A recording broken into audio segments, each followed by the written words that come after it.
วันนี้เขามาเรียนอยู่บ้านอยู่เมืองกระลืมเนาะทุกคนไว้เรียนน้ำพ่อ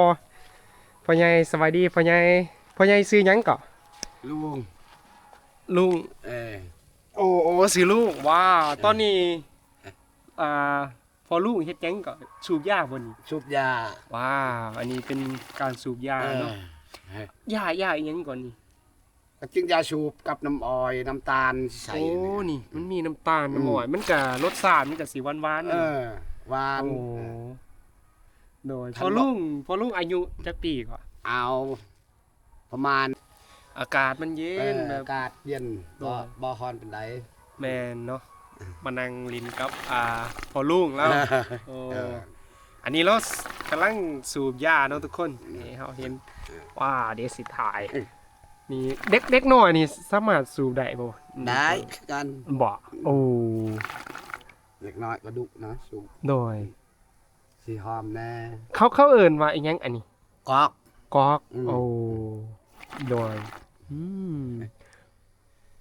เฮาบ่เคยเห็นแต่โดยบ่เคยเห็นเขาสูบเห็นแต่นะ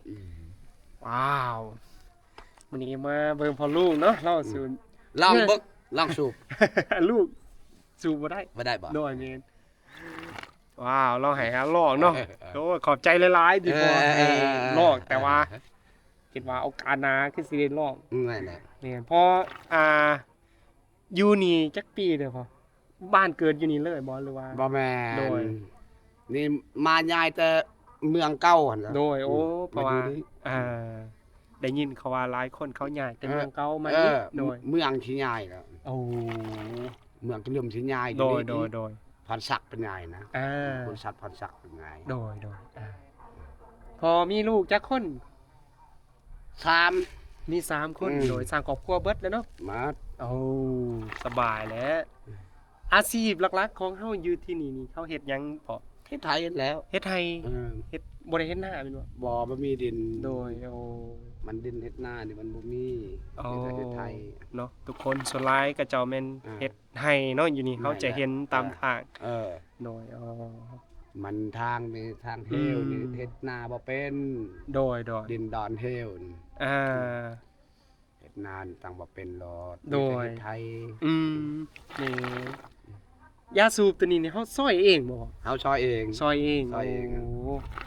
เนาะทุกคนมหัศจรรย์หลายนี่เป็นยาสูบเนาะผู้ใดบ่เคยเห็นก็สามารถมาเบิ่งเองได้เนาะโอ้คักบรรยากาศอยู่เมืองกระลืมสุดยอดพี่น้องก็เป็นกันเองเนาะทุกคนพระเจ้าใจดีหลายโอ้มื้อนี้มาอยู่กับพ่อลุงเนาะรู้สึกว่ามีความสุขหลายเราเป็นคนที่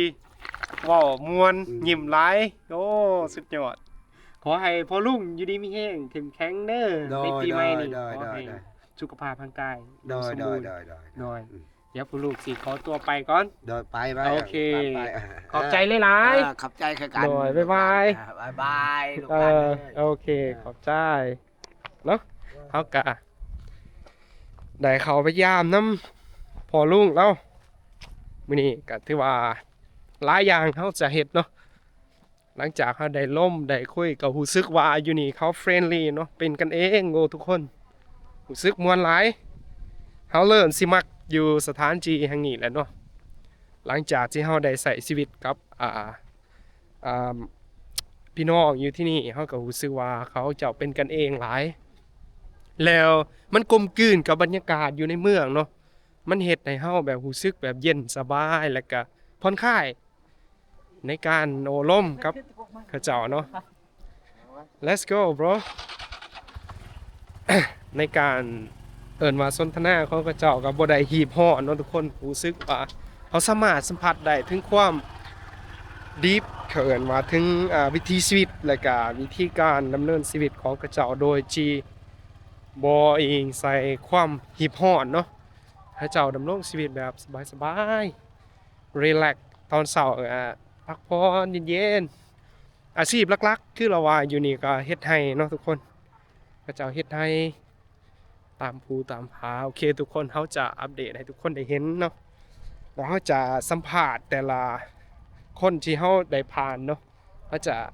ถามถึงข้อมูลที่เขาอยากรู้เนาะโอเคทุกคน see you in the next trip